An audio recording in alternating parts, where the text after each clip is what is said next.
ating anghang sa gata, Bicol Express. Simulan na natin, PR! Okay. Alright. Anong gagawin natin ngayon? Ang gagawin natin ngayon ay yung tinatawag natin na Bicol Express. Okay. Yeah. Kinakailangan kung bakit ginagawa nating Bicol Express kasi po, manghang, kapag kumain ka raw kasi ng Bicol Express, magigising ang buong kalamnan mo. Uy. Yun. Pwede. GR, handa ka na ba? Handa na ba? Okay, ito na po. Tinanggal ko po yung taba, no? Sa ating mga viewers, mga nanonood. Kasi po, pwede namang diretso lang. Yung karne, parang tinanggalan ko lang ng bahagya. Para sa ganon, lumabas yung mantika at masarap ang Bicol Express lalo. No? Okay.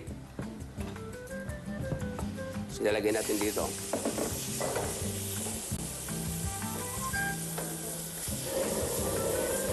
Walang mantika, ha? Tutunawin lang natin ang gusto. Pag lumabas yung mantika, saka natin ilagay yung sibuyas. So habang nandyan yan, pwede bang haluin mo ko rito? Oo, Okay lang? pwede. Ingat lang ng inyong kamay, ha? Apo. May naalang konti. Alam ko naman yung kamay mo, pang mic lang. Pang ano lang. Oh, pang ganun lang. Ganun lang. Parang ganun lang. Sharing. So nakikita mo na, naglalangis-langis na. Lumalabas na. Kulang pa yan. Okay. So hiwain natin ito. Kaya mo yan? Kaya mo? Kaya. Kaya mo yan. Masya ba? Oh, umutingnan para hindi ka umiyak. Ganun pala yun. Bilis, Wow, oh. bilis ano? Okay. Bilis. So nandiyan na. Kukunin ko yung siling haba. So hiwain natin. Ito po pakyawan. Kasi pag-arawan, isa-isa. Ito po pakyawan. Okay ba? Pwede. Pwede no?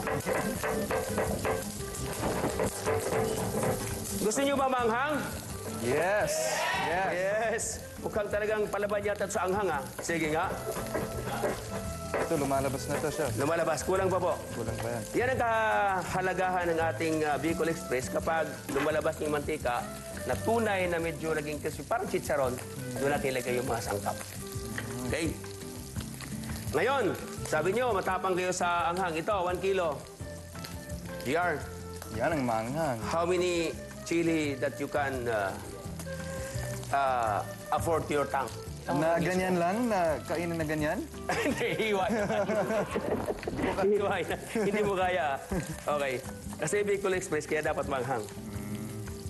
Okay? Sa tingin mo, okay na? Marami na po yan. Pwede na po yan. Pwede na, no? Pwede na yan. Okay. So, nandiyan na yung mantika. Ilagay natin yung sibuyas.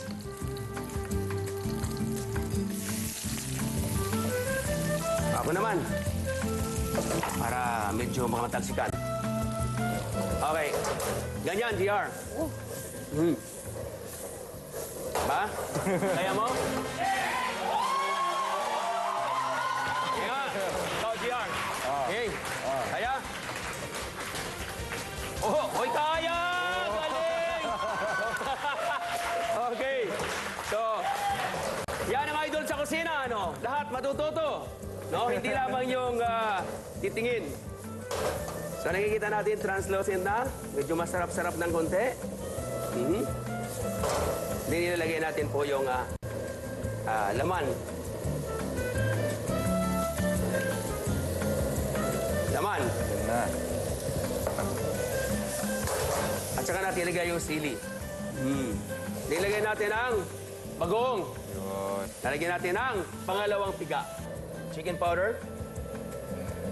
Okay, aantayin natin ito ng 3 hours na mahinang apoy hanggat mag-reduce yung ating gata.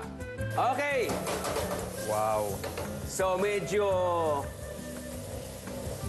2 hours and 59 seconds. Ito na po. Oily na po. Bilis, no? Bilis, ano? Nilagay po natin ang yung unang gata. No? Creamy, coconut cream. Yon. Wow. Maapoy talaga. Umapoy. So mamaya-maya kunti, maglangis-langis ulit yan. Yan ay luto na. So habang nandyan ay gagawa ko ng garnish. Cucumber. 1, 2, 3, 4, 5. Okay Yan na, tatlo lang para I love you. I love you too, Chef. Yes. Alright. Nakikita natin? Nagmamantika na, GR. Nakita mo? That is the best Bicol Express. Wow. Ilagay na natin dito.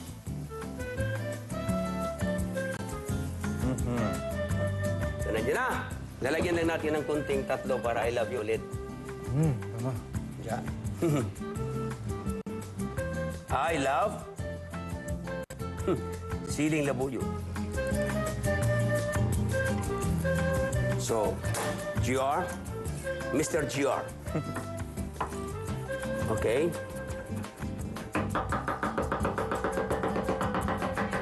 Yeah. Okay. Yeah. Okay. Hati tayo, GR. Yan sa'yo, ilalagay natin dyan. Okay. Lagay mo. Ganito. Tapos, lagay mo dyan. Di ba? Bing, bing, bing, bing, bing, bing, bing, bing, bing, bing, bing. Oh! Here it is. Anghang sa Gata, Bicol Express. Yeah!